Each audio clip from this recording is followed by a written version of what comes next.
அனைவருக்கும் வணக்கம். என் லைஃப்பில் இந்த மாதிரி ஒரு பெயின்ஃபுல்லான ஒரு சுச்சுவேஷனை நான் ஃபேஸ் பண்ணதே கிடையாது. மனசு முழுக்க வலி வலி மட்டும்தான்.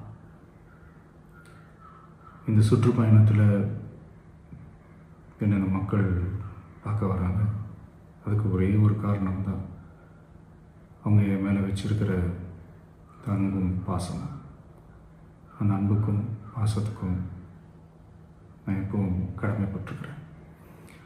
அதனால தான் இந்த சுற்றுப்பயணத்தில் மற்ற எல்லா விஷயங்களையும் தாண்டி மக்களுடைய சேஃப்டி, அதில் எந்த காம்ப்ரமைஸும் பண்ணிடக்கூடாதுன்றதுக்காக தான் அது என் மனசில் ரொம்ப ஆழமாக இருக்கும் அந்த எண்ணம்.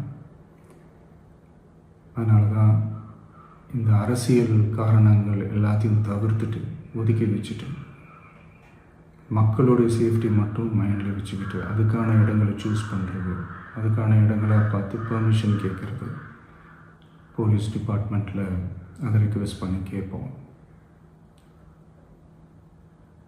ஆனால் நடக்கக்கூடாதது நடந்துருச்சு. ஆனால் மனுஷன் தானே.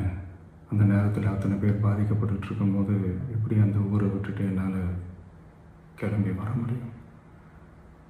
நான் திரும்ப அங்கே போகணும்னு இருந்துச்சுன்னா அதை ஒரு காரணம் காட்டி அங்கே வேறு சில பதட்டமான சுச்சுவேஷன்ஸ், வேறு சில அசம்பாவிதங்கள் அந்த மாதிரி எதுவும் நடந்துடக்கூடாதுன்றதுக்காக தான் நாங்கள் அவாய்ட் பண்ணோம். இந்த நேரத்தில் சொந்தங்களை இழந்து தவிக்கிற அத்தனை குடும்பங்களுக்கும் என்னுடைய ஆழ்ந்த இரங்கலை தெரிவிச்சுக்கிறேன். எனக்கு தெரியும், என்ன சொன்னாலும் இது ஈடேயாகாதுன்னு எனக்கு தெரியும். ஹாஸ்பிட்டலில் ட்ரீட் பண்ணிகிட்ருக்கிற எல்லாருமே சீக்கிரமாக க்யூர் ஆகி வரணுன்றதை இந்த நேரத்தில் நான் வேண்டிக்கிறேன். கூடிய சீக்கிரமே உங்கள் எல்லாரையும் நான் சந்திக்கிறேன். இந்த நேரத்தில் எங்களுடைய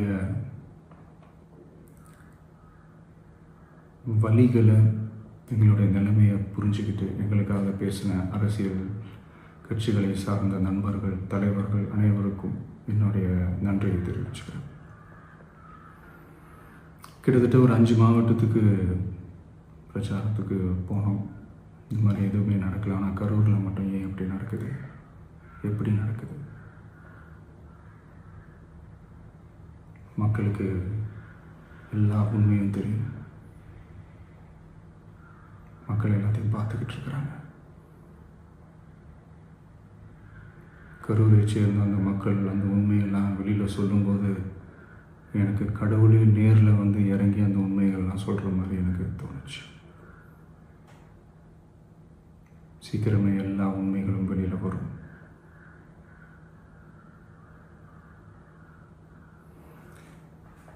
எங்களுக்கு தரப்பட்ட இடத்துல நாங்கள் போய் அந்த ஸ்பாட்டில் நின்று நாங்கள் பேசிட்டு வந்தோம். அதை தாண்டி எந்த தவறும் எங்கள் சைடில் நாங்கள் எதுவுமே செய்யலை.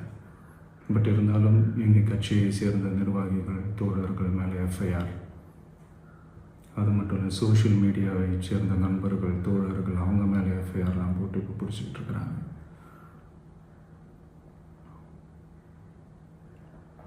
சிஎம் சார்,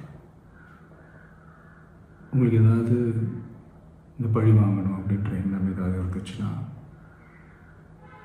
என்ன வேணாலும் பண்ணுங்க.